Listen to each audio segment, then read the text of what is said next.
साथियों, ईश्वर का ऋण पुस्तक देखन में छोटे लगें घाव करें गंभीर। भाग 2, लेखक श्री राम शर्मा आचार्य आपको पढ़कर सुनाते हैं पृष्ठ 26 से। अमीर मोमिन हज करने पहुंचे। वहां उन्होंने ईश्वर के सच्चे सेवक की तलाश की। वैसे वहां भगवान के भक्तों की कोई कमी न थी, पर वह किसी पहुंचे हुए भक्त की तलाश में थे। मंत्री की सहायता से शहर से दूर एक झोपड़ी में एक फकीर से भेंट हुई। अमीर मोमिन ने उनके चरणों में अपना मत्था टेक दिया और मंत्री के द्वारा यह जानना चाहा कि इस फकीर पर किसी का कर्ज तो नहीं है।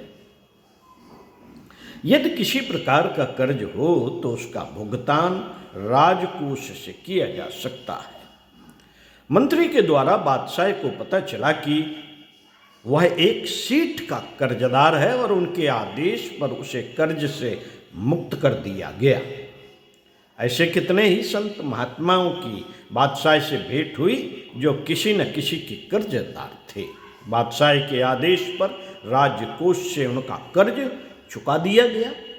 संत महात्माओं की ये ऐसी स्थिति देखकर वह अत्यंत दुखी हुए और सोचने लगे, साधारण गृहस्थ और इन महात्माओं में कोई विशेष अंतर नहीं है। अब तो किसी पहुंचे हुए फकीर की तलाश होने लगी। मंत्री अपने बादशाह को लेकर शहर से दूर बाहर पहुंचा। वहां घने वन में केवल एक ही कुटिया दिखाई दे रही थी। मंत्री ने द्वार खटखटाया। अंदर से प्रश्न भरी आवाज आई, कौन? आपकी सेवा में अमीर मोमिन बादशाह उपस्थित हुए हैं। कृपया द्वार खोलकर उन्हें दर्शन करने का अवसर प्रदान कीजिए, मंत्री ने बड़ी नम्रता के साथ कहा। अमीर मोमिन को यहां आने की आवश्यकता क्यों पड़ गई? बादशाह से एक फकीर को क्या शारोकार? द्वार पर आए हुए किसी अतिथि को खाली हाथ लौटाना ठीक नहीं, यह सोचकर फकीर ने दरवाजा खोल दिया। कुटिया में अंदर बैठने के लिए चटाई पड़ी हुई थी, नाम मात्र का सामान था। एक और आसन पर फकीर बैठा हुआ था। अभिवादन कर दोनों ही पास में बिछी चटाई पर बैठ गए।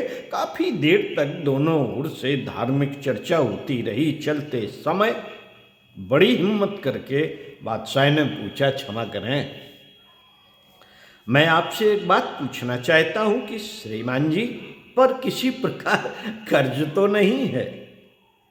यदि हो तो राजकोष से उसका भुगतान किया जा सकता है। फिर भी बताइए तो सही, आप पर कितना कर्ज है और किससे लिया? ब्याज की दर क्या थी?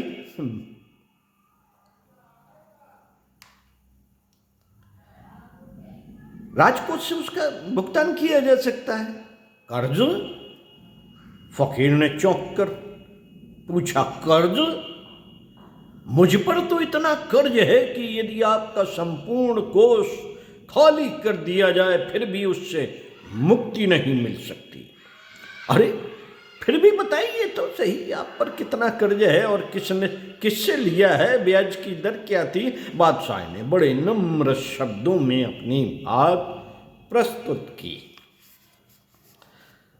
साथियों, फकीर ने बादशाह के कंधे पर स्नेह से हाथ रखते हुए कहा, आप सारे संसार का ऋण तो चुका सकते हैं, पर ईश्वर का जो मुझ पर ऋण शेष है उसका चुकाना आसान कार्य नहीं। ईश्वर ने मुझे बनाया और यह आशा की कि मैं उसकी संतानों की सेवा करूं, इंसान की तरह जीऊंगा और दूसरे व्यक्तियों को भी उसी राह पर चलने की प्रेरणा दूंगा, पर यह सब मैं कहां कर पाया।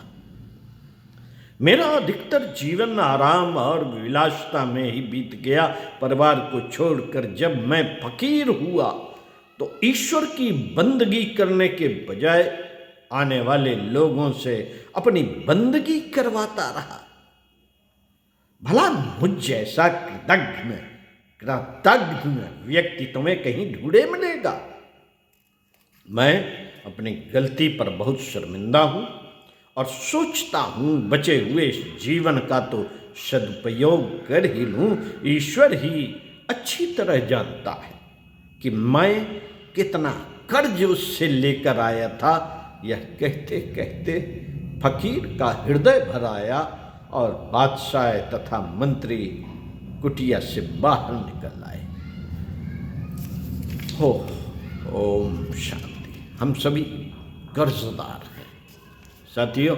उसके बाद भी घमंड में फूले फिरते हैं कि हमने ये कर दिया, हमने वो कर दिया, हमने ये मकान बनवा दिया, अरे पेट में 9 महीने हम खाते पीते रहे। उस माँ का कर्ज तो चुका नहीं पाए, उस बाप का कर्ज जो हमेशा अपने सुखों की बलि देते हुए हमें पालने पोषने के लिए एक एक पैसा जोड़ता रहा, पसीना बहाता रहा, उसका कर्ज नहीं चुका पाए। ईश्वर का कहाँ से चुकाएंगे? ईश्वर ने तो इतनी शक्तियां भर के हमें भेजा था।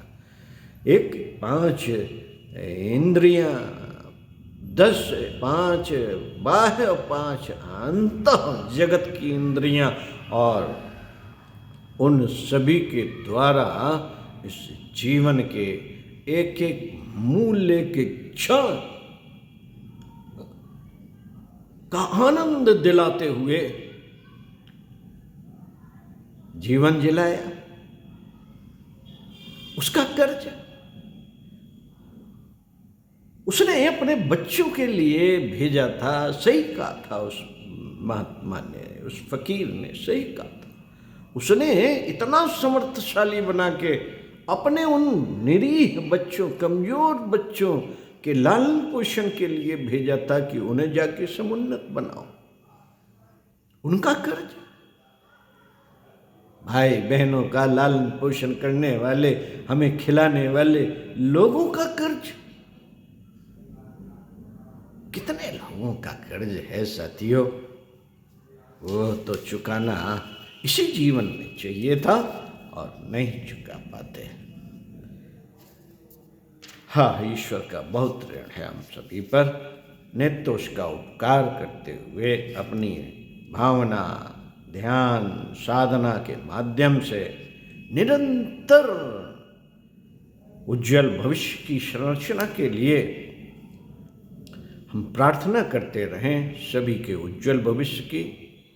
तभी कुछ आत्मा को संतोष मिल सकता है कि हम कुछ तो कर रहे हैं। ओम शांति।